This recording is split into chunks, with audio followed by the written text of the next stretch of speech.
1962년 6월 14일부터 1964년 1월 4일 사이 미국 보스턴에서 홀로 사는 여성 13명이 한 명의 범인에게 희생되는 일이 발생합니다. 사람들은 그를 보스턴 스트랭글러, 즉 보스턴의 교살범이라 불렀습니다. 경찰은 동일범의 소행이 아닐지도 모른다 생각했지만 대중들은 그렇지 않았습니다. 피해자들은 모두 자신의 집에서 성폭행 당한 뒤 교살된 상태로 발견됐고 그들의 공통점은 조용하고 겸손한 삶을 살던 이들이었다는 겁니다. 강제 침입의 흔적은 전혀 없었기에 경찰은 범인이 피해자들의 지인이거나 배달부 혹은 수리기사 같은 서비스 직종의 인물이지 않을까 추측했습니다. 피해자들은 19세에서 85세로 범인은 나이에 상관없이 홀로 사는 여성만 노린다는 것이 알려지자 많은 주민들이 체류가스와 자물쇠를 새로 구입하는 사태도 발생합니다.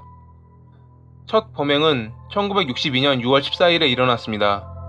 안나 엘사의 아들 주리스는 오후 7시에 교회에 가기 위해 홀로 사시는 어머니의 집에 방문합니다. 사실 주리스는 그날 예배에 가고 싶지 않았지만 그녀의 부탁을 거절할 수 없었죠. 문을 두드렸으나 안나의 대답이 없자 주리스는 짜증이 나기 시작합니다. 가뜩이나 가고 싶지도 않았는데 약속한 시간에 자리를 비우신 건가? 아니면 화장실에 계신가? 라는 생각에 문을 몇 번 두드리자 문이 열렸습니다. 뭔가 지저분하게 어지럽혀져 있는 집안, 욕실에서 새어나오는 불빛, 발길은 욕실로 향했고 안을 들여다본 순간 주리스는 놀라 주저앉고 말았습니다. 욕실 안에는 어머니인 안나가 사망한 상태로 쓰러져 있었던 겁니다. 그는 곧바로 경찰과 동생에게 전화를 걸어 이 사실을 알렸습니다. 현장에 출동한 경찰은 서랍들 안에 있어야 할 물건들이 여기저기 흩어진 상태로 꺼내져 있는 것을 보고 처음엔 강도의 소행이라 생각했습니다. 하지만 화장대 선반에 금시계를 비롯해 값비싼 보석들이 놓여있는 걸 발견하자 이내 생각은 바뀌게 됩니다.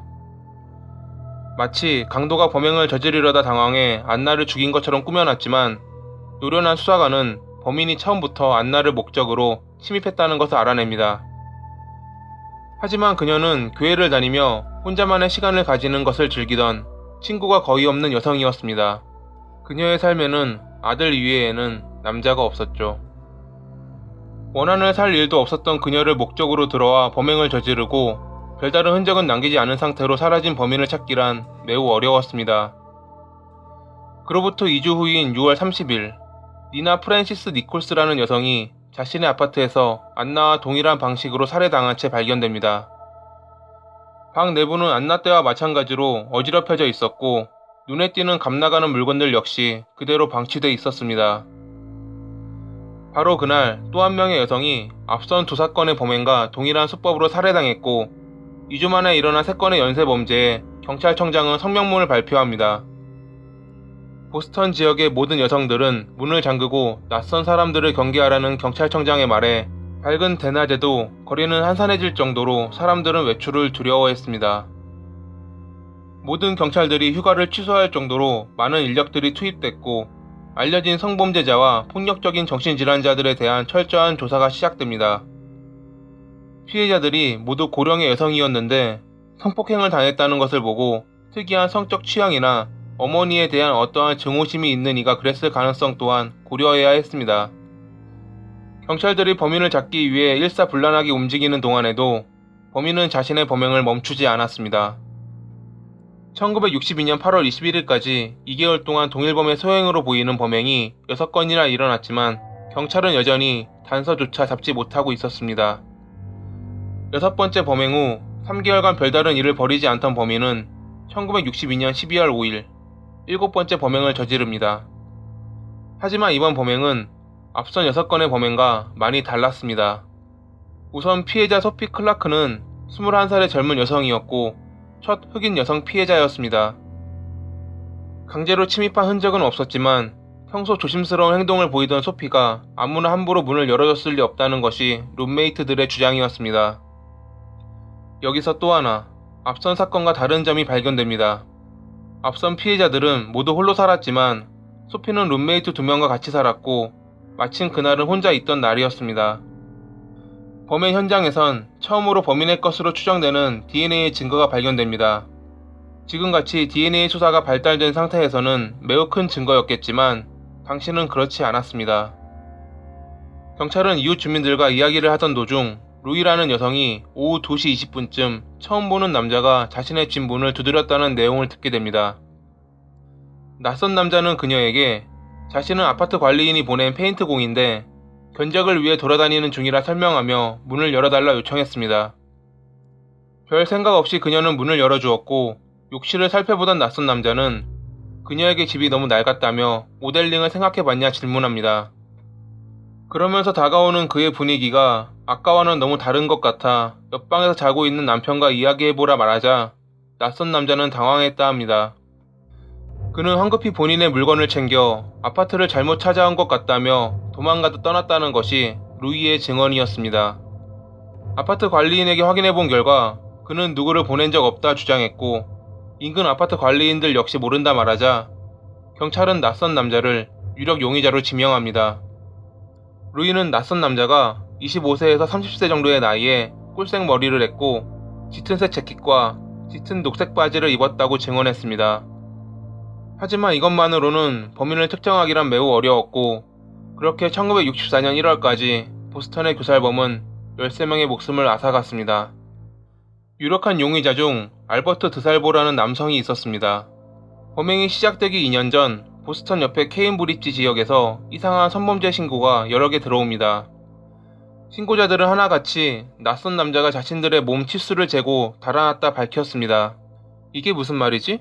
라고 다들 생각하셨을 겁니다. 그의 범행은 다음과 같았습니다. 우선 낯선 남자는 아파트 문을 두드려 젊은 여성이 대답하면 내 이름은 존슨이고 모델 에이전시에서 일해. 너는 좋은 모델이 될 것 같아 스카우트하러 왔어 라 말합니다. 이에 혹한 여성들이 그를 집으로 들여보내면 그는 수영복 모델을 찾고 있었는데 당신이 적합하다며 맞춤 수영복을 위해 치수를 재고 연락을 주겠다 한 뒤 달아난 겁니다. 경찰은 녹색 바지를 자주 입던 그를 그린맨 혹은 측량남이라 불렀고 2개월 뒤 그린맨은 동일 방식으로 범행을 저지르다 붙잡혔습니다. 그린맨의 이름은 알버트 드살보로 그는 예전에도 강도짓을 하다 체포되며 여러 번 감옥을 들락거린 남성이었습니다.